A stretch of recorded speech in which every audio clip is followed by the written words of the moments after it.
Bonjour, bienvenue dans notre programme Tout commence par une pensée et vie professionnelle. Dans cette seconde vidéo, nous allons évoquer 3 outils pour développer la confiance en soi. Nous avions vu dans notre première vidéo l'importance de se reconnaître et comment développer des outils intérieurs pour croire en soi. Aujourd'hui, nous allons voir comment développer la solidité intérieure et comment avancer de manière plus confiante dans nos mondes professionnels. Alors, nous allons voir comment développer la confiance en soi et pour cela, nous allons passer par le fait de comprendre qu'est-ce que le manque de confiance en soi. Le manque de confiance en soi, c'est des pensées, des sensations, des impressions négatives à votre sujet que vous transportez avec vous, parfois de manière totalement inconsciente et qui finalement colorent votre monde. On pourrait faire la métaphore d'un espèce de nuage noir qui vous suit un peu partout et qui se dépose dans des environnements bien précis. Certains n'ont pas confiance en eux dans le monde professionnel, d'autres c'est dans la vie affective et pour d'autres c'est un peu partout. Nous allons aujourd'hui mettre l'emphase sur le monde professionnel et voir dans le monde professionnel comment développer la confiance en soi, mais c'est des outils que vous pourrez aussi utiliser dans votre vie de tous les jours. Il est important avant toute chose de comprendre que certains n'ont pas confiance en eux mais ne le savent pas. C'est un peu présent de manière, nous pourrions le dire ainsi, inconsciente. Par exemple, si vous pensez que vous n'êtes pas capable de réussir un dossier, que vous n'êtes pas capable d'ouvrir votre start-up et que vous êtes capable de raisonner là-dessus, vous êtes capable de dire que économiquement ça n'irait pas, que vous n'avez pas tel outil, rationnellement ça se tient à votre discours. Mais si on fouillait, si on creusait, on trouverait potentiellement tout simplement un manque de confiance en soi. Parfois on est en train de faire des choix et on croit qu'on raisonne alors qu'on est en train de raisonner sous le manque de confiance en soi et finalement on choisit une vie qui n'est pas du côté de la décision mais qui est du côté de la crainte et de la peur parce qu'on ne croit pas en soi, on ne croit pas en son chemin et on finit par ne rien bâtir, d'où l'importance de se donner des outils que je vous propose aujourd'hui pour pouvoir avancer, décider et construire une vie professionnelle de façon confiante. Le premier outil que nous vous proposons est de comprendre la source, comprendre qu'est-ce qui fait que vous manquez de confiance en vous. Nous l'avons dit et nous le redisons aujourd'hui, nous sommes d'un âge immense et tout ce qui s'est construit peut se construire encore autrement. Qui dit construction dit regard. Nous sommes faits des regards qui nous ont bâtis, le regard de nos parents, le regard dans le monde scolaire, le regard de nos amis, l'environnement a contribué à nous construire. Et donc c'est très important d'avoir un regard lucide sur ce que vous avez traversé. Il y a beaucoup de chemins qui mènent à un manque de confiance en soi.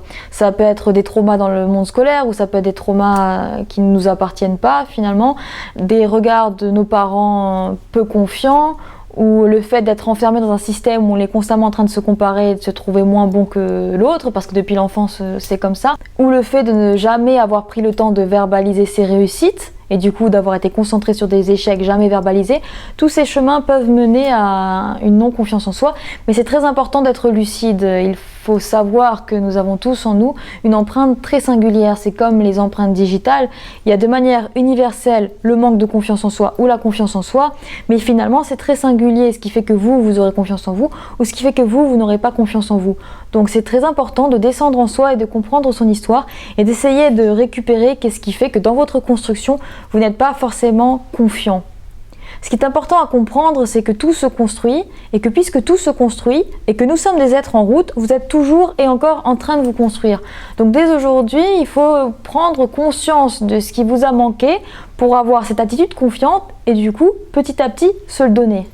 Toujours dans le fait de comprendre la source, nous avions évoqué rapidement dans la première vidéo la notion d'écho. Nous allons aujourd'hui y voir un peu plus clair dans ce terme-là. Nous sommes toujours en train de recevoir finalement l'écho, le rayonnement de ce que nous pensons de nous-mêmes. Il y a de grandes chances que la plupart des échecs que vous avez vécus ne soient pas la résultante de votre capacité à réussir quelque chose, mais l'écho finalement de la mauvaise perception de soi-même. Si on ne croit pas en soi, on se met dans des situations d'échec. Si on est toujours en train de se voir hésitant ou handicapé dans tel ou tel domaine, on crée finalement un écho autour de soi qui ne va pas du côté de la réussite. Mais idem pour celui qui a confiance en soi. Il crée un écho, un aura de confiance et c'est souvent ce qu'on appelle les gens charismatiques. Donc l'écho en fait c'est ce qu'on est en train constamment de créer quand on parle avec l'autre, quand on est en train de penser, quand on est en train de communiquer, quand on prend une place dans la société ou quand on ne prend pas de place dans la société. Ce qui m'en vient à vous parler du deuxième point pour développer la confiance en soi. la manière dont le fond impacte la forme et dont la forme impacte le fond. Donc la psychologie clinique va toujours vous pousser à descendre en vous pour pouvoir produire de grandes choses, mais nous pouvons parfois aussi utiliser la forme pour impacter le fond. Parce que si nous prenons en compte la notion d'écho et que finalement nous recevons l'écho de nos propres comportements, alors il est très important de faire attention à ce qui émane de nous. Pour cela, je vous propose de passer par l'observation. Observez autour de vous les gens que vous trouvez confiants. Observez les gens que vous trouvez charismatiques, observez leur manière de parler, leur manière de se mettre en mots, leur gestuelle, leur manière de vous dire bonjour, leur manière de dire au revoir. Essayez d'avoir une aperçu de tous ces gens que vous trouvez confiants, charismatiques ou qui ont un aura, que ce soit dans la vie professionnelle ou dans votre vie de tous les jours. Faites ce même exercice avec les gens qui n'ont pas confiance en eux. Observez dans la rue, observez dans votre travail, observez un peu partout les gens que vous trouvez hésitants, leurs manies, leurs gestuels, les mots qu'ils disent, les mots qu'ils ne disent pas, les positionnements. Tout ceci va vous donner un aperçu finalement des attitudes confiantes et des attitudes non confiantes. Après être passé par cette observation, essayez d'avoir un regard sur vous-même. De quelle manière vous vous mettez en mots ? De quelle manière vous bougez, de quelle manière vous exprimez certaines choses, de quelle manière vous prenez une place. À partir de cette observation-là, vous allez comprendre à quel point la forme impacte le fond et ça va vous permettre, vous, de travailler sur la forme de vos mots, la forme de vos gestes. Ça ne veut pas dire être tout le temps dans le fait de se maîtriser, mais ça veut dire de commencer à prendre une place. Apprenez à avoir un charisme qui de toute façon va devenir vôtre puisque plus on devient confiant, plus on devient charismatique. Il ne s'agit pas de donner une impression factice de confiance en soi, mais bel et bien de se construire un cadre de sécurité, un cadre qui vous rend confiant et qui vous permette de développer une attitude de confiance. Pour cela, je vais vous donner 4 outils que nous développerons plus profondément dans de prochaines vidéos, mais vous avez déjà là la base d'une attitude confiante. Donc le premier point, c'est de ne jamais verbaliser avec les autres vos impressions d'échec ou la mauvaise image que vous avez de vous. Le deuxième point, c'est d'apprendre à parler de soi de manière positive. Et si pour l'instant vous n'y arrivez pas, alors essayez de ne pas parler de vous, parce qu'il vaut mieux ne rien dire que de tout le temps exprimer soi-même ses propres défauts. Le troisième point est de passer par l'explication, mais jamais la justification. Quoi qu'on vous demande ou quoi que vous ayez fait comme erreur, expliquez, mais ne vous justifiez pas. Et enfin, évitez les tournures de phrases passives ou hésitantes qui vous donnent l'impression déjà à vous de douter, mais aussi à l'autre que vous êtes toujours en train de douter. Le troisième point de cette vidéo, le troisième outil, est le fait de ne jamais se mettre dans le besoin, mais dans le désir et dans l'envie.